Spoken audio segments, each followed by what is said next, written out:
to the Whitest House. Slave souls haunt the halls when the light is out. Except the blood of your poor and the way they mouth. The last gasp of a world that is dying out. Welcome to the Whitest House, where every room is a tomb that they lie about. Where you can put your filthy feet on the finest couch, and for the right amount, you can even buy it out. That's the essence of your entire political identity. You might be a white supremacist.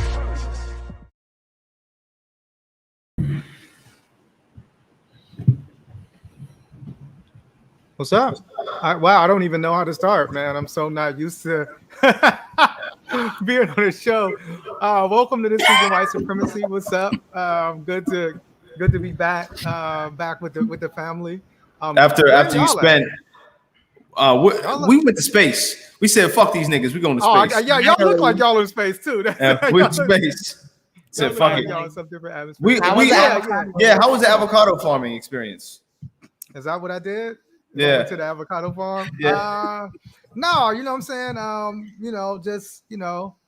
I'm back. I'm good to be back. Y'all held it down though. Y'all did a great job.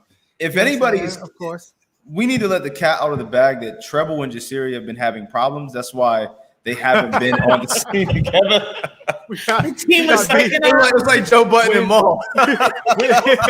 When he won the Emmy, he just changed. You know he just was like, "Fuck these niggas. I'm going to space too." He's a different person now. No, Treble. Yeah, Treble's not going to be with us. Treble is doing dress rehearsal. Treble has a performance, a show coming up this weekend and next weekend. So shout out to him. Shout out to the One Hood actors now. You're next, Miracle. What you going to be in? Going to be in a Netflix joint? You know what I mean? Like, no.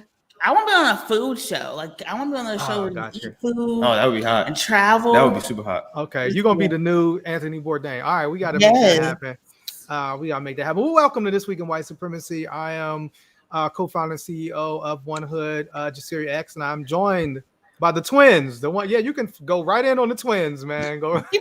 He said that was spite in his. No. Heart. Look at the, do it like we're in space. It does. It looks exactly. Oh, look at you got that. I didn't know he put the little thing. Wait a minute. That's super hot. That's super hot. He's so. The wonder. Why am I mad? Why would I be mad that you all are the Wonder Twins, Miracle? I'm happy about you all getting along and enjoying yourself. So off the top. You know what I'm saying? This has been one of the most comical weeks in white supremacy.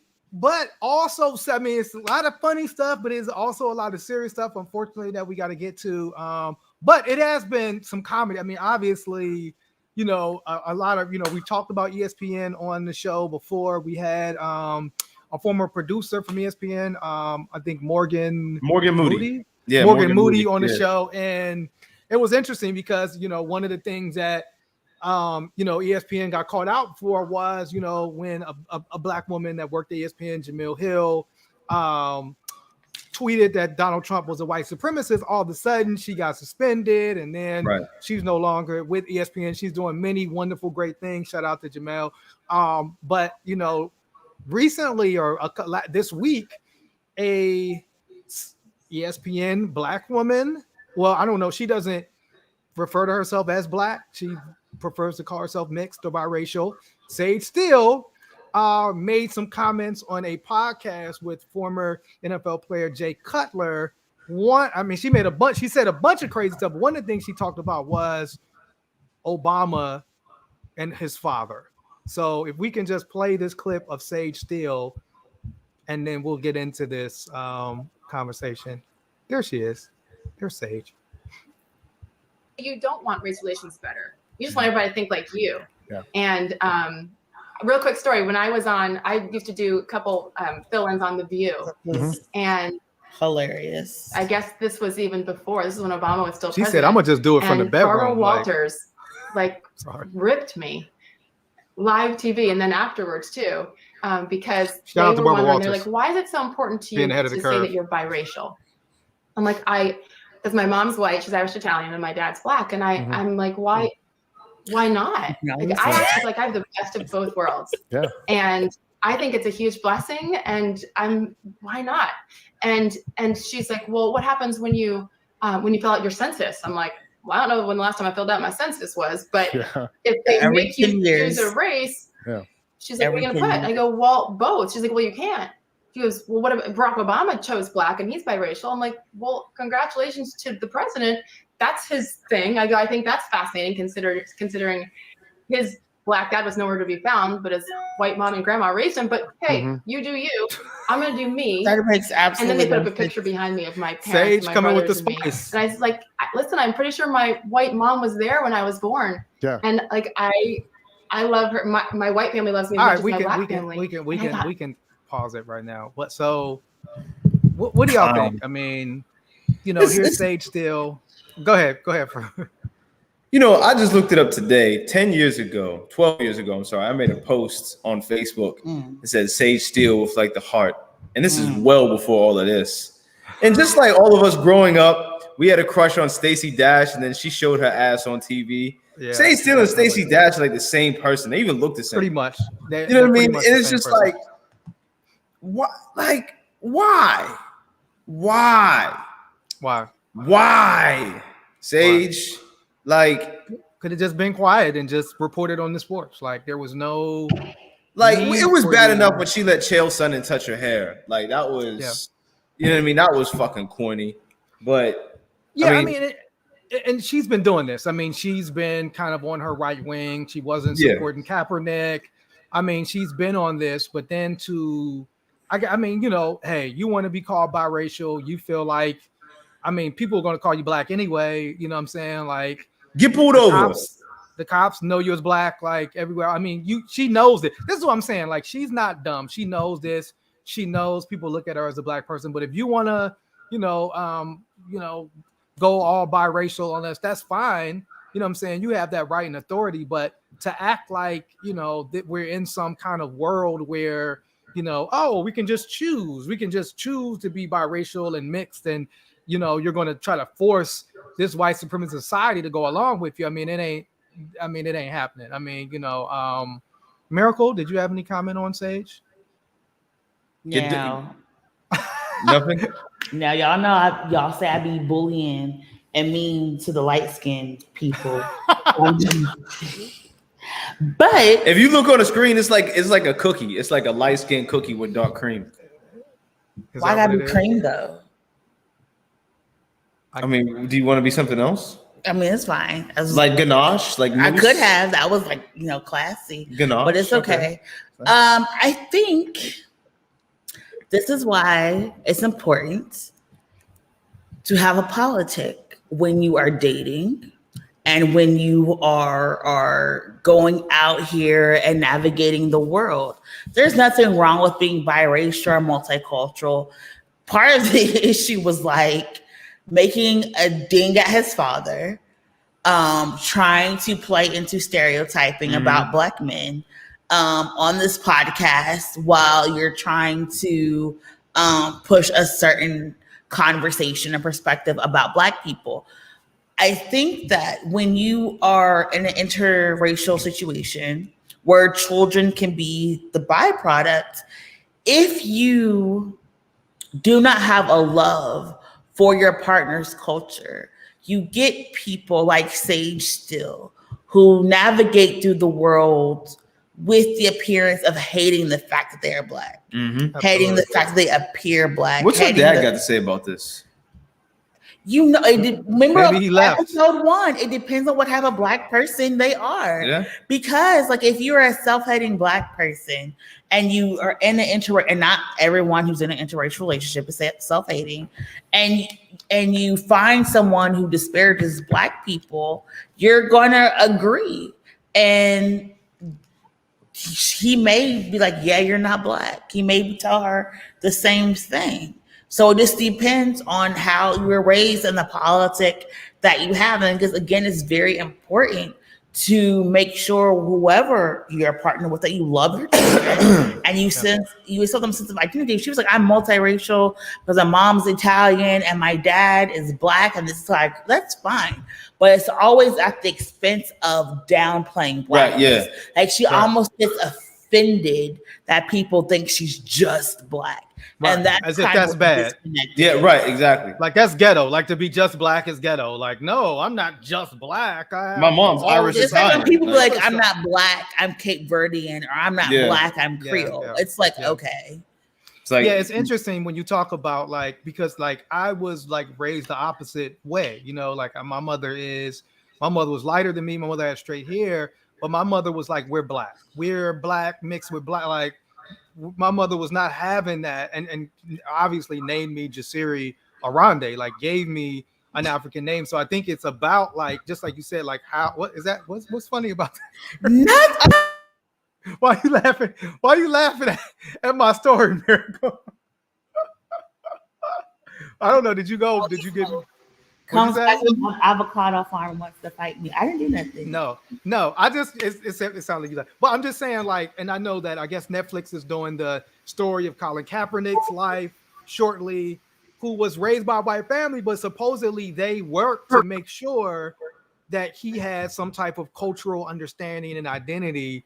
And I guess we'll see that in the show. So I think that you make a great point in terms of like, you can be in an interracial relationship, but if you don't have a true love of that person's culture, you can get, like you said, you can get a Sage Steele, get somebody, or, you know, I mean, you know, unfortunately, white supremacy in this society gives you get more points for being mixed or biracial, so to speak. You know what I mean? I wonder if they would play monkey sounds when she came home. That's for a smart. We're gonna talk about later. It's for a let's talk about it, because more than likely they probably would, you know, because it's a Black family, you know what I'm saying, that, you know, and this happened in California, Virginia Beach, or was it Virginia Beach, California? I don't know. Yes, this is Virginia Beach. I'm gonna shoot you the video, interview, John. You go out of order. I'm sorry, I jumped the gun, but it was that's in this story, kind of like a lot of people are talking about it, but this was in Virginia Beach, and apparently, you know, their neighbor, a Black family moved in. This is hilarious to me. You know what? I will say we did tell racists to get creative. We did say can y'all do something different? Hey, he put production value. He put money. He was like, I hate you, and I'm gonna put time, money, and effort into letting sensors. You know.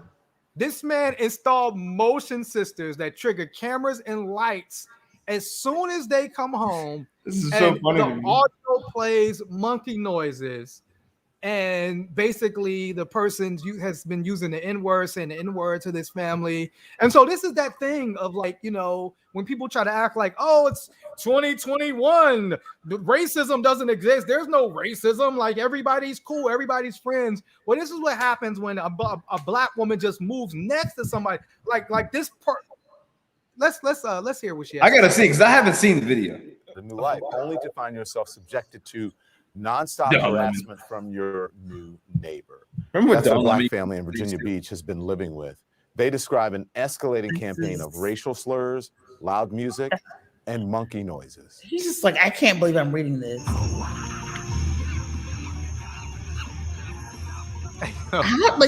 Where did he import the monkey noises from? I mean, like, what? Who is it? Where is this person? Who is he? Where's his face? Like, nice can we harass this person? Like, everywhere he goes? Like, can we do that? A Black family moves in, and the neighbor tries to drive them out with monkey noises. Local police say while the behavior is appalling, it is not criminally actionable. Janique Martinez joins me now. Not true. Thank you so much for joining. Okay, so pause the video for a second. Good evening to you. That is not true. That's ethnic intimidation. One is ethnic intimidation. Two, it's harassment. If lights are, remember how that lady that called the police, was it the lady or the guy called the police, talking about she can smell the barbecue on her property, so therefore it's a violation of the HOH Homeowners Association rules. No, if you're shining lights into somebody's home, that is harassment. I got epilepsy. You could mess me up. You know what I'm saying? You know, that's a violation. You can also argue that's assault because that's a physical manifestation on somebody else, and you're doing it in a targeted manner, which fits the elements of harassment. What that is a police department that doesn't want to get involved in a situation. But yes, if you do conduct that is pervasive, ongoing, and targeted, that meets the element for harassment. And if you do it based upon a racial bias, that is a federal standard of a hate crime. So I'm not sure what police department works. That's also a federal violation. So I'm trying to figure out what people are doing. And I'll tell you what people are doing. They're pumping monkey noises. They're pumping monkey noises. Yo, I mean, to me, that shit's funny. Now, I'm not saying I wouldn't be upset, but that's funny. I mean, but and at the same time, like, okay, then I gotta get me some light. Like now, I gotta invest in a light system. I gotta play "Fuck the Police" like every time you come. I gotta try to find some song like this that has like talks about white people and play that. Or just play like James Brown. I'm black and I'm proud. Do red, black, and green light.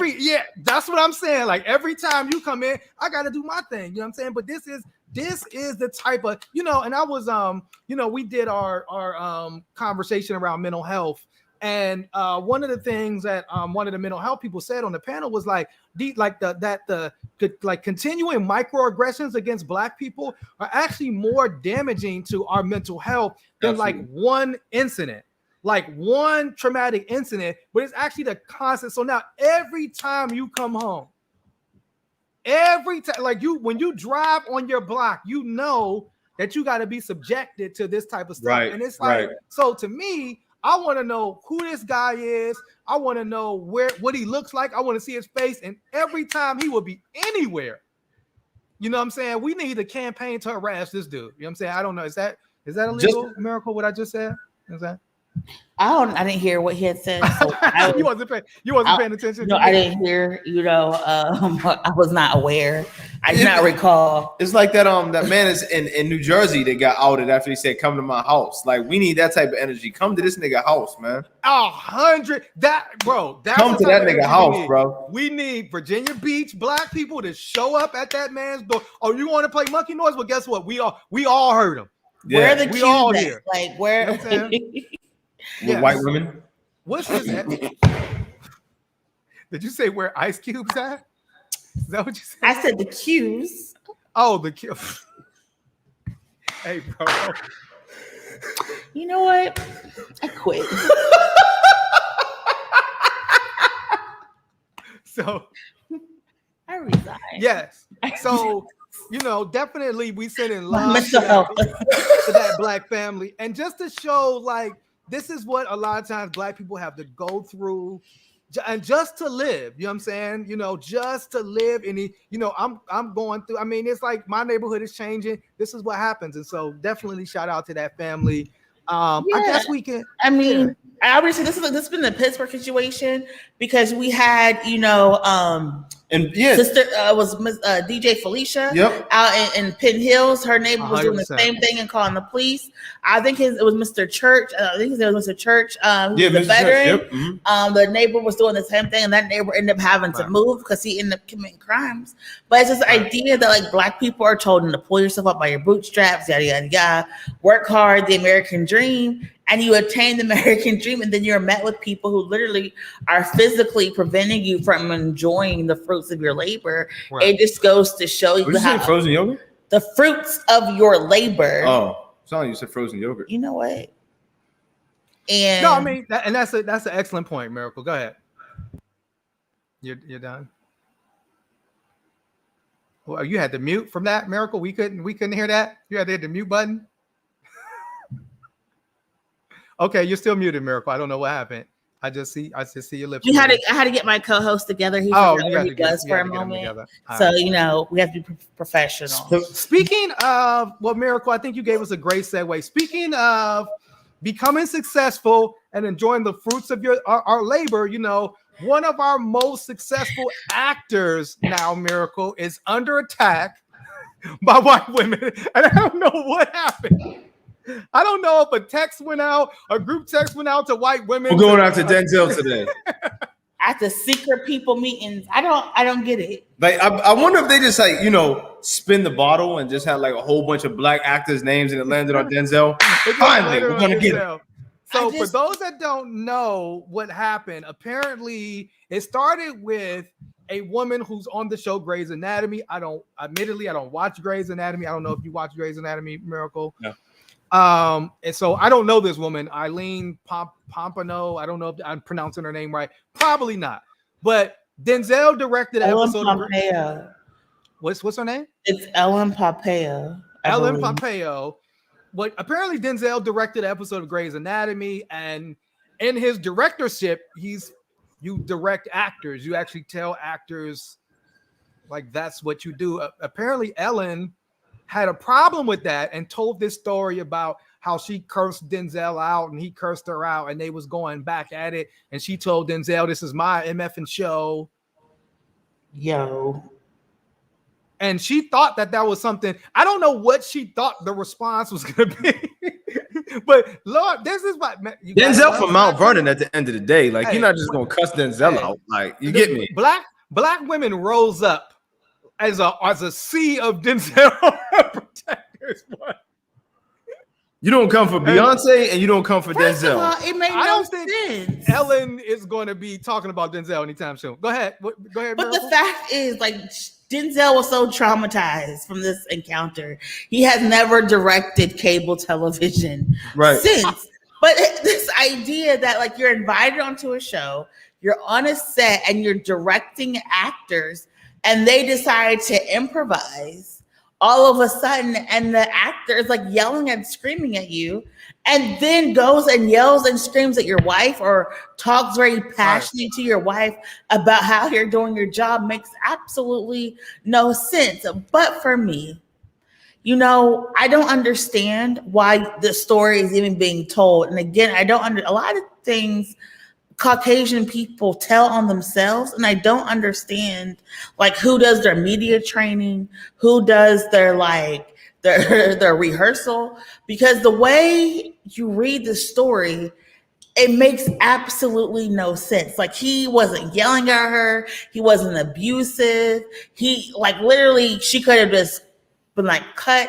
I think my character would have yelled and not have whispered, and you could have had a intellectual artistic difference, but like the story made no sense. And I don't know why she thought she had to protect her show from a director from doing his job. It's this idea that like Black people again get invited to these spaces, but you're wanting them to shrink themselves, or you're viewing them as an attack to take something away that's yours. Makes no sense. Right. And so apparently she was trying to direct another actor. And Denzel said, "I'm the director. Don't tell him what to do." Her response was, "Listen, motherfucker, this is my show. This is my set. Who are you telling?" So, I mean, I think that Lord. That's what I said. Just like you said, I think it's very telling, like you said, in terms of like how white supremacy operates. Like, it didn't matter that this is not, I mean, no disrespect to any of the directors. This is Denzel MF in Washington. This is one of the greatest actors of our time. Like, history, 20, 30 years down the line, Ellen, who's going to know who she is and what she does? Denzel is cemented. You know what I'm saying? Yeah, absolutely. But apparently also, I guess, Katie Couric heard Ellen's story. Katie Couric was like, "Wait, me too." I also have a story from Denzel that I really don't have to tell because it's from like 2004. Don't matter. That was yesterday for white people. And she was wrong. With the Katie Couric interview, when she's telling the story, you labeled this person. You stripped him of his identity. Someone who's been very vocal about being actively a part of the community, actively still engaged with civil rights and ongoing struggle, actively curating and supporting artists, all type of stuff. And you labeled him as being a Hollywood folk. And he's like, "No, I'm not part of Hollywood in the way that you were saying." And you kept saying, "Yes, you are. I'm labeling you." And because he wouldn't let you strip him of his identity were shaken. Yeah, you're shaking. Like, you know, I think it's interesting that as Katie Couric ages, her lips and her hair become the same color. Jesus. What is wrong with I ain't never seen nobody with strawberry blonde lips. Oh my God. And I think it's interesting. Again, it was like you said, it's about identity, right? This is Katie Couric trying to make Katie Couric identifies as a scarecrow. This is why we don't. This is why we can't have people watch the show. What is wrong with you two? Oh my gosh, it's not okay. What? Don't touch me. I'm trying to be serious. Don't. I quit earlier. But shout out to, but just like you said, here's Denzel. You laid it out perfectly, Miracle. Denzel's like an actor. That's my job. Like, actor's my job. I'm a human being. I'm a black man in this world. We done seen Denzel get out the car and go on the black, you know, the black family's porch and kicked it with the grandma and the aunt and the cousin. Like, we done seen Denzel. Denzel is very much somebody. I mean, you know, Denzel came to Pittsburgh. He's been shooting August Wilson's plays, donated to help August Wilson's home. Like, we've seen Denzel be very active in the community. Like you said, very approachable. And like, you're going to try to make him out to be Hollywood. And he's like, nah, he rejects that. Like, nah, that ain't me. Yes, I act in Hollywood, but that's not who I am. And once again, like, Katie Couric is shaken by, you know, somebody that's rejecting a label that was put on her. But yeah, shout out to Denzel, man. You know, we appreciate you, brother. The black community definitely has your back. And we hope, hey, and then, you know, white women, maybe, you know, just tuck your Denzel story in the, you know, man, like, tuck it away. Like, maybe this week is not the week to talk about Denzel Washington. You know what I'm saying? Was Katie Couric shaken when Matt Lauer had his Batman button? That's a great point. Like, was she shaken when her colleague of 25 years was raping women? Right. Or at least sexually harassing them. Yeah. You know, we know that. You know what I'm saying?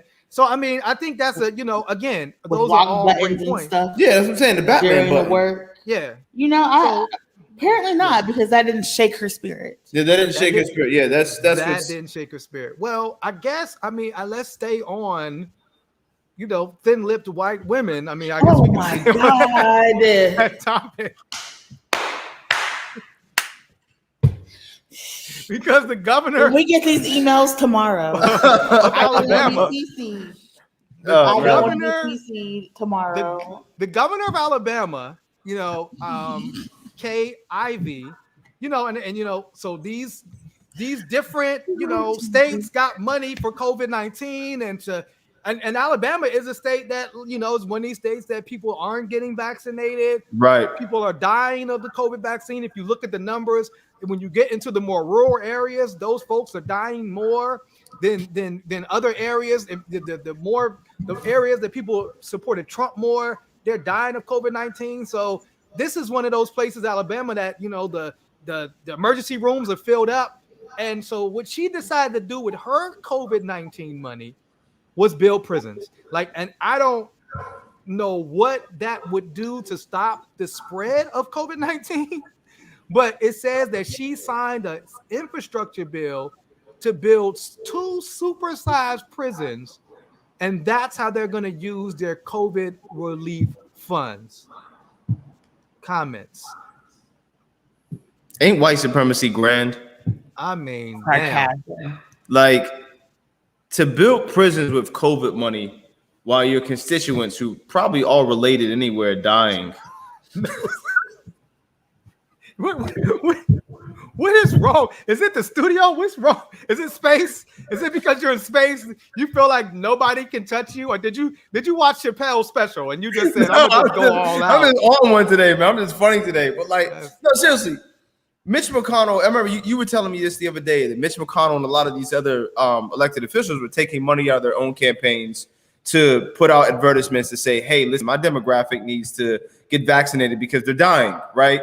Your constituents, your demographic, your citizens are dying from COVID. And with the money that's supposed to be help for them, you say, oh, you know what? Fuck that. I got a great idea. Let's build 2 places where we lock humans up, where we warehouse people and just put them in a super expensive tomb. That'll work. And we know in a place like Alabama that most of those people were probably going to be black and brown folks that are also disproportionately affected by COVID-19. And so you take this global pandemic that's already disproportionately affecting black people and poor people, and who's going to fill that prison? Guess who it's going to be? It's going to be black people, brown people, and poor people. The people that are suffering from COVID-19 the most, that you could actually use that money to help educate people, to help vaccinate people, to help do all of these things that might prevent somebody from actually dying of COVID-19.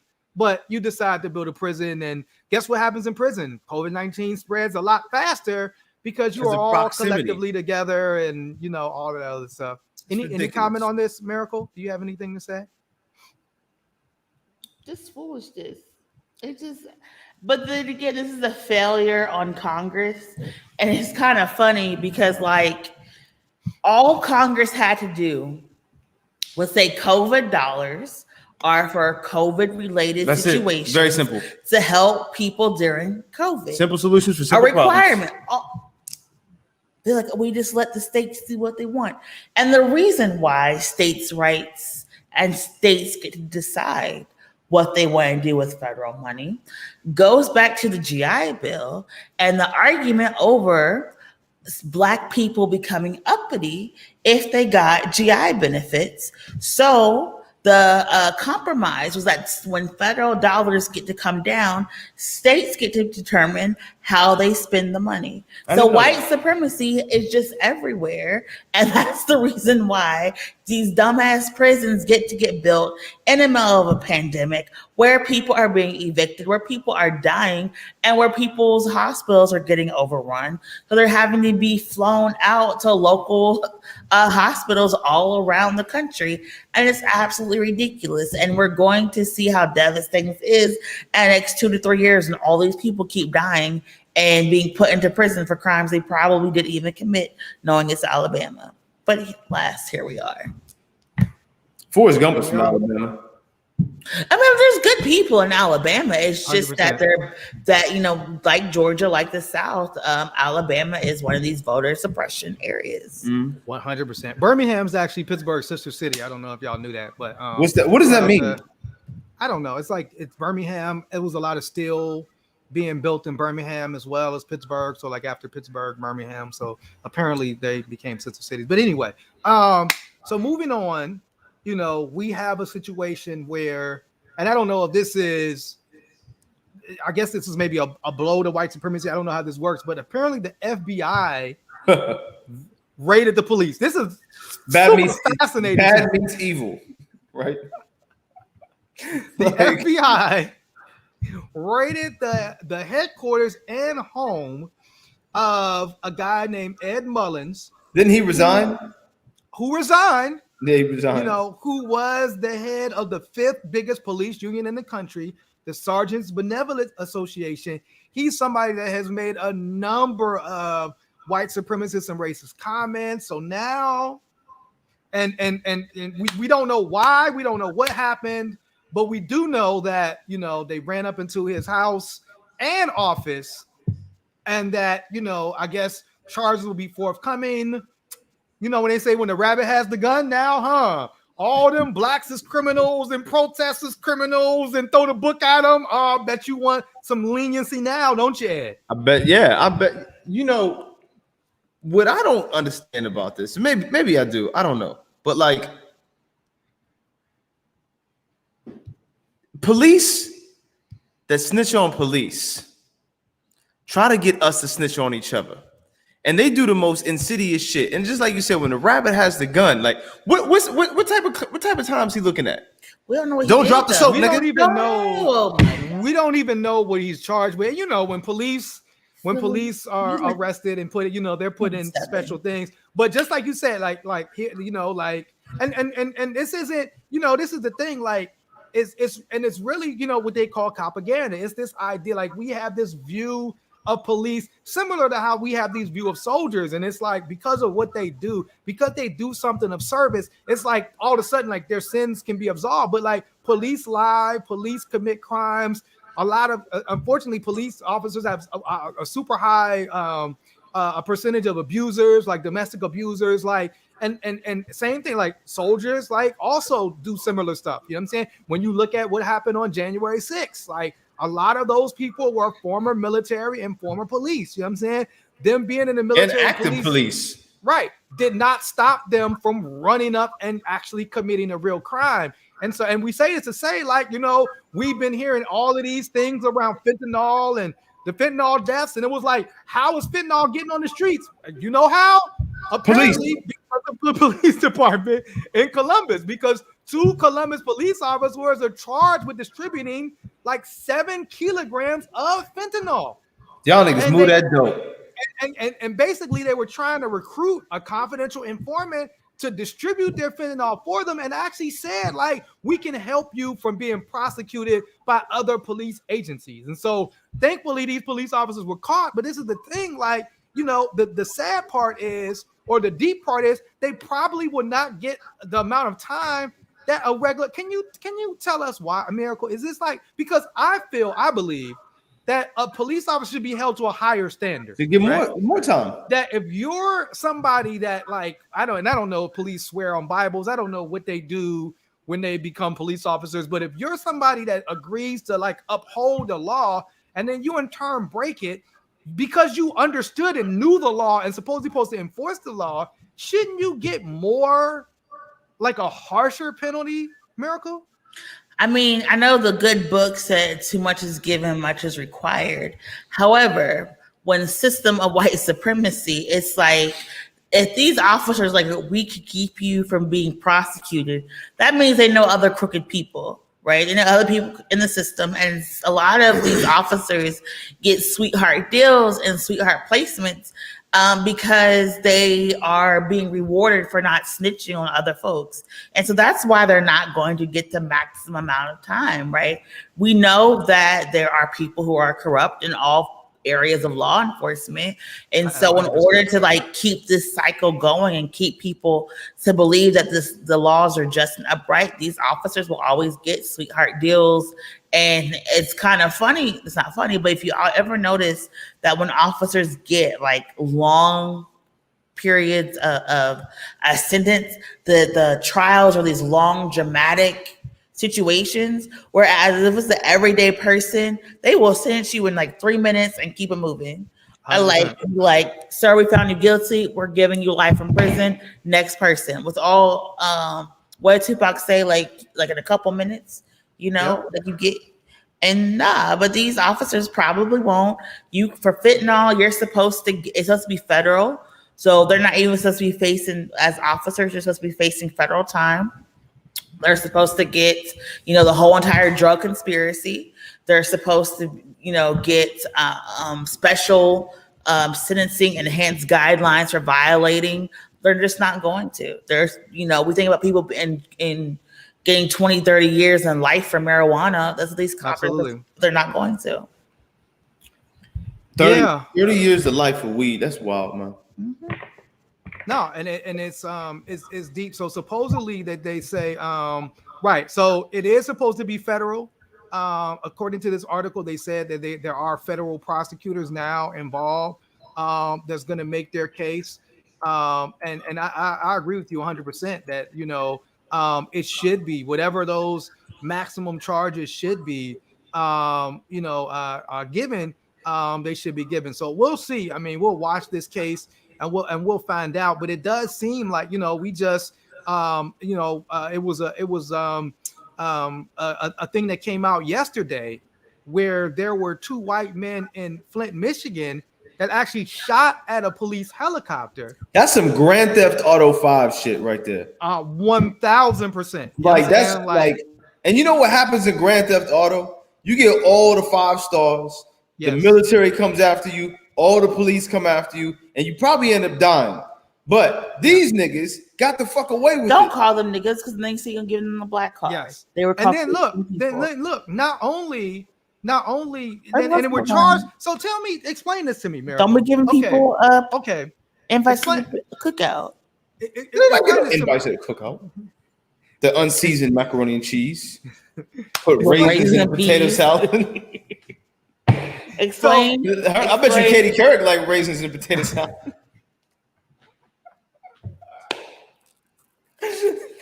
I will not give in to you today. So explain it. So it's so delicious. Leave. I cannot. You just not. Was this what all you were saving this for 2 weeks? You had to be kind of like semi-professional the last 2 weeks. Oh man. So Miracle, this is my question. This is my question, Miracle. These men were they fired rifles at a police helicopter, right? Taken in alive. They were charged, right? Taken in alive. They were charged with terrorism. Mm-hmm. And they got a $50,000 bond. Mm-hmm. They have a $50,000. How in the hell? They white. I don't understand why y'all be asking questions. I mean, what is going like terrorism where you can get the death penalty? That type of terrorism? That type of terrorism. And they get to get out on that's like because this is that January 6th stuff. This is that like you can run up and like you can actually try to overturn an election. You can try to call for the vice president to be hanged, and it's like not that big a deal. Oh, they just no police officers were hurt. They just fired at a helicopter. But then meanwhile, I guess blue lives didn't matter that night. I think honestly to be a Black Panther, to be like Tupac's father in prison right now. Yeah. Going on like you're like 40 something. Yes. And seeing all these Caucasian folks who actually committed terrorism yes. for no reason, no fight. Great point. And just to watch them get 45 days here, bail here, bond here, it's gotta be like the most infuriating experience. In what? Infuriating. Infuriating. Yes. Like infuriating? Oh, slap. You know what? I mean, don't touch me. Do not. Again, here's a miracle. I got another one for you, right? And I can't. What was it? Can I hear the show on top of the show or the after? Can I hear what y'all are talking about? I'm telling Miracle I love her. I'm giving her sign language too. I love you. Show you're working. So remember when the riot happened in Minneapolis after George Floyd? And remember you saw it was like the white dude, he was in all black, he was breaking windows, and we found out that it was like, oh, who burned the police station down? Oh, it was actually white people. And so there was a white guy. Weren't they undercover policemen too that were vandalizing their own precincts? I mean, I wouldn't put it past them, but we had a man not from Minneapolis, but from Texas, who's part of a far right wing group called the Boogaloo Boys that wanted to try to start a civil war, admitted in federal court that he traveled from Minneapolis, to Minneapolis from San Antonio to sow chaos after the murder of George Floyd. That's a federal offense right there. You cross state lines. You cross state lines. Look, not only that, right? But he admitted to shooting a gun at the police station. This dude went from Texas to Minneapolis, shot at the police station. Miracle, what would happen to me if I drove? Dead. Super dead. So guess what? Guess what he was charged with? Guess his sentence. I would say probation. No, not probation, not that lenient. 5 years. That's get to a lawyer. He pleaded guilty to a single count of rioting. The charge carried a maximum of 5 years. Wow. You know what? 5 years. And now people understand why white supremacy is out here popping and thriving. It's pop right because you can 5 years. No, that's the maximum. He probably won't get the maximum. No, not at all. He gonna do 3. And Josh Williams is literally serving 8 years and didn't even shoot nobody. Didn't even harm nobody. Remember the young brothers in Baltimore that just stood on top of a police car? Yeah. And they were getting like 15 years, 15 years, just for standing on a police car. But this white man can drive across state lines and fire at a police station, which once again could have hit police officers. Maybe 5 years, maybe.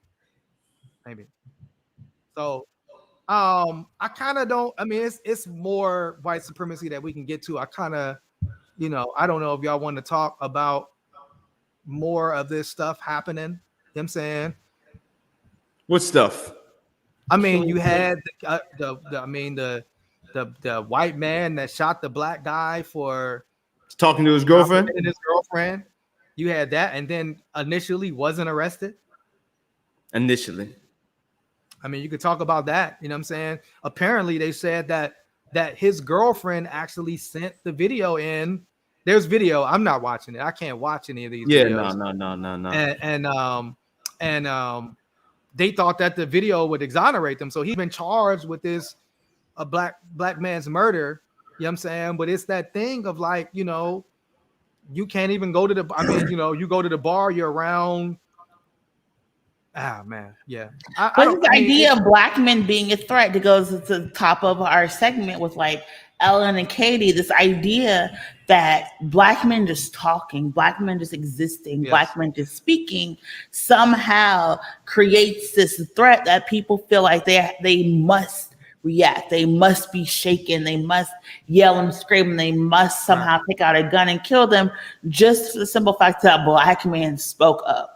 Mm-hmm. Yes. And so initially, this white man was only charged with a single count of second-degree manslaughter and was released less than 24 hours later. So was he RO?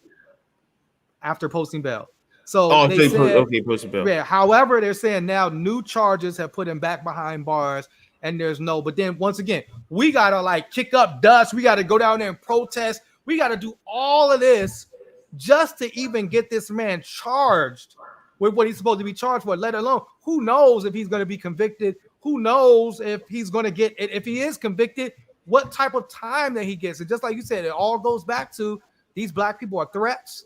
And so the white people are not. These white men aren't threats. These white men have futures and lives, and we want to try to protect them and help them. And so let's make sure that whatever that they do, they get out of prison. You know what I'm saying? And so, I mean, it's just, it's infuriating. I mean, there's a lot of, but why don't we get to some black excellence? You didn't ask him how to say the word? What? Okay. He said it right. What did I say? Infuriating. Right. Infuriating? Yeah. Yeah, because I mean, you put a little southern slang on infuriating. It was infuriating. Wait, hold on. I did want to. I don't know. Is it funny? Is it not? You will finish laughing? Oh yeah. Okay. Go ahead. Oh man, it's so much. It's this whole story about the firefighters being racist now too. I mean, you be racist against fire, like no. I guess maybe you mad at black people because they're darker and that I don't know. Yeah. So what? I didn't read the fire department thing. So what were they upset at? Shocking. I mean, they're just being racist. It says white firefighters shared racist messages and memes after the murder of George Floyd, mocking George Floyd's dying moments, gloated about how the police could legally shoot black children. Lieutenants wait a second. Hold on. How is it that a group of people that tend to die from carbon monoxide poisoning and not being able to breathe are mocking someone for not being able to breathe? I mean, it's just art, I mean, that's why we have to say like Black Lives Matter. Like, you know what I'm saying? Like the fact that like our lives meaningless to them. You know what I'm saying? They also said lieutenants discussed turning fire hoses on protesters, prompting debates about whether the tactic would work because, quote, wild animals like water. After several black firefighters saw the message and complained, the department quietly suspended 9 firefighters without pay for periods ranging for a few days to 6 months. One of the firefighters, only one, is set to lead the department. And so niggas don't get beat the fuck up anymore. That's the problem, man. That's how it feels. That's how it feels. And I mean, because that's how it feels. You know what I'm saying? It feels like that. You say some like, right? That's what I'm saying. I mean, think about how bold you gotta be to think like you just gonna play monkey noises every time I walk into my house. Are you that bold? You know fire for all of that. Like, so that's what I'm saying. Like, it's like, that's why I want to leave this country. I want to be out, man. I mean, it's too much. Go back to where you came from, monkey. What the hell? You are too light to be saying stuff like this, okay? You're a little too close to Sage. Big lip beast. You're a little too close to Sage for this to be rolling off your tongue. Like you said, like we come from a different era. We don't come from the internet meme era. We come from a whole different era, and that's like you gotta see me, bro. Like, yo, you have to see a man on the street, innit? Like, you gotta see me. You gotta see. All I heard was HR complaints. But then hostile work environments. Right, but then early retirement and pension. That's all I heard. Right, that's what I'm saying. Because if you're the black firefighter, if you go to your job, now you're gonna lose your job. You're gonna lose. No, man, it's up to them. I mean, but the thing is, you already made me lose my humanity and my integrity, so I'm gonna fuck this job. Like, I mean, but then you live in New York. The rent is crazy. It's COVID-19. You got to think about all that stuff, and that's like this HR complaints. Yeah, do a record. This is the decision black people have to make every day. When black people are on the job and face racist words, racist statements, somebody want to touch your hair, somebody want to say something crazy. Like, we have to calculate this stuff every single day when we're a lot of times in these environments. Is today going to be the day that I just say, hey, you know what? No, I'm not taking it no more. And then because we know what's going to happen. When that black firefighter beats up the white firefighter, he's going to get the whole full book thrown at you.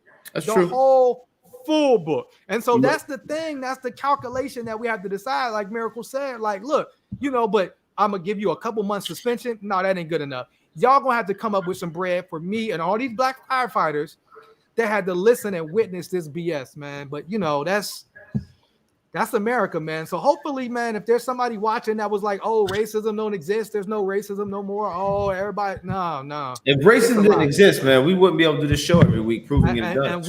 And not only do the show, but we can't talk about damn near half the stuff that we already have. You know what I'm saying? So I guess let's get into some black excellence. You know what I'm saying? Shout out to the black family that got their beachfront property back. You know what I'm saying? I don't know if y'all heard about, there was a story in Los Angeles about a section called Bruce Beach. It was taken away from a black family in the Jim Crow era. And so they just, the family who was taken from, the governor signed legislation that would enable the county to return the beachfront property to their descendants. The lots are worth approximately $75 million in total. And so shout out to, California, one, to the people that organized around that, but also shout out to, the governor of California and those folks for, righting one of these wrongs, that happened in Bruce Beach. So, and we really like also, this just. But now I was gonna say also large up to the employee from Tesla that won his $168 million for being racially targeted and called the N-word repeatedly. And that's, once again, I think like a lot of times we look and say, oh, Tesla, it's futuristic. It's a tech company. That's why we got to say there's black people in the future. Right. But you think like, oh, there's not going to be any racism there. But a jury ordered Tesla to pay $137 million. Hey, shout out to this brother. You know what I'm saying? To a former worker over racist treatment. He was, and this is the why. You know what this brother's job was? What? He was an elevator operator. He's just there trying to make people get like come on, man. An elevator operator. What place still has an elevator operator though? Hey, you know what I'm saying? Like one that's run by a descendant of a colonizer. I'm about to say, that's just wild racist right there. Yeah, should we be surprised that Elon Musk and his, I mean, who's from apartheid South Africa. I mean, that's, you know what I'm saying? Should we be surprised that his country is, racist like that, or like that his employees see black people in probably the exact same way that his ancestors saw black people? But according to this, Owen Diaz, shout out to him, it said he experienced, it said supervisor and other colleagues repeatedly referred to him using racial slurs. So once again, you go on to, he said employees had drawn swastikas, scratched racial epitaphs in the bathroom stall, left drawings of derogatory characters of the black children around the factory. Despite repeated complaints, the company did little or nothing to address this behavior. It's not like they were removing the offensive behavior, so people would just keep adding. What if? No. What if Elon Musk? No. This is not. He programmed the elevator to play monkey noises. I hate you so much. He probably will now. Now you got to come up with 130. He's like, with a Tesla. No, with a Tesla, you can change your horn to anything. Like your horn can be any. Like there's a setting on the Tesla. You can change your horn to a fart. There's probably an 80% chance that there's monkey noises playing when Elon Musk hit his horn. There's probably an 80% chance of that. Absolutely. Or maybe I'm crying. Right. So we'll see what happens. I mean, I'm sure that Tesla is going to try to, you know what I'm saying? Okay. So Tesla's downplaying the lawsuit, saying he was a contractor, not a Tesla employee. What does that, doesn't matter. Like, come on, bro. That doesn't matter. This dude was working in your factory. He was constantly referred to as the N-word. He begged you all for help. Now you got to give him $137 million. Shout out to Owen, man. Like, yo, do your thing, man. You know what I'm saying? Spend your money, have fun. You earned it. You earned it. You know what I'm saying? And so to those if I was those NYPD firefighters, I'm getting Owen's lawyer. Find Owen's lawyer, get that dude, and get your lawsuit on and get your money. They want to be racist, we gonna get our money. So with that being said, I guess we can go into, we don't physically have our white pages, correct? What are you looking at me for? You saw me here working all day and you asked me to do your stuff on Amazon, take your picture, all type of stuff. What you looking at me for? So I was just looking over. That's okay. Look somewhere else. Our white pages this week is a new book by Derica Purnell, Becoming Abolitionist, Police, Protest, and the Pursuit of Freedom. It's a new book. It's, people are shouting out. Michelle Alexander talks about it, has deep insight and moral clarity. And so shout out to this sister. So we're going to drop a book in the chat. If you're looking for a good new book to get, we just dropped in the chat, Becoming Abolitionist. Except for, if you're white and you shoot at police stations or shoot at choppers or run up in the Capitol. Yeah, they're trying to abolish something completely different. Other than that, I'm abolitionist. Other than those three things. And then we're working there. We're moving towards abolitionist base. I mean, they already abolition. When it comes to white people, they like, yo, that's ain't none of y'all gonna be in prison. That's already abolitionists. It's just us that be in prison. You know what I'm saying? So, but shout out to that sister for a powerful book. And then our call to action this week, we've been having some powerful conversations around education. All three of us have moderated a panel. Tomorrow, the panel is on the digital divide. And will be hosted and moderated by the great Miracle Jones. Here I go. Miracle. And we saw this digital divide play out during COVID, particularly with some of these poor high schools or poor school districts that didn't have access to technology, and therefore the students suffered. And therefore, a lot of the students, when we did our conversation, wanted to go back specifically because they weren't able to utilize the technology at home for their own schooling. So, so that's tomorrow, and then Friday is the premiere of our documentary with Allies for Children called Student Voices PA. We will be premiering that, and we're also Friday at 4:00. We're doing a discussion with several of the students that participated in the documentary. And so 4:00 on tomorrow, the digital divide, dope conversation with Miracle, and that Friday at 4 p.m. we're going to be premiering the documentary Student Voices PA, myself, Farouk, Jamie Baxter from Allies for Children. All of us will be there, as well as several students. So tune in to One Hood Media tomorrow at 4, Friday at 4. If you missed the debate, you can still go to One Hood Media. You can check out the debate between Ed Gainey, the Democrat for mayor, and our Mexican, Italian, indigenous candidate. Oh my God. Tony Moreno won all the boxes. They're gonna catch the fade with you, and I'm not, but I'm just saying we have getting collateral damage because he does want you to check all the boxes, but on tilt tomorrow 12 o'clock on Tilt. Get your mental health on. Shout out to Julius Boatwright. Shout out to Mama Brown. Absolutely for the great work that they're doing. And is that it? This weekend, Miracle and I will be on a panel discussing an Oscar-nominated film Sunday, 10 October at the Row House Cinema from 1 p.m. to 3 p.m. Oh yeah, we out here. Come on. What's the film? Don't worry. We be having staff meetings. None of this be ever brought up. Let's not talk about what was at the staff meeting. Right. We apologize, City Paper. That was I dropped the ball. City Paper on our award ceremony show. That was me. I was like, what?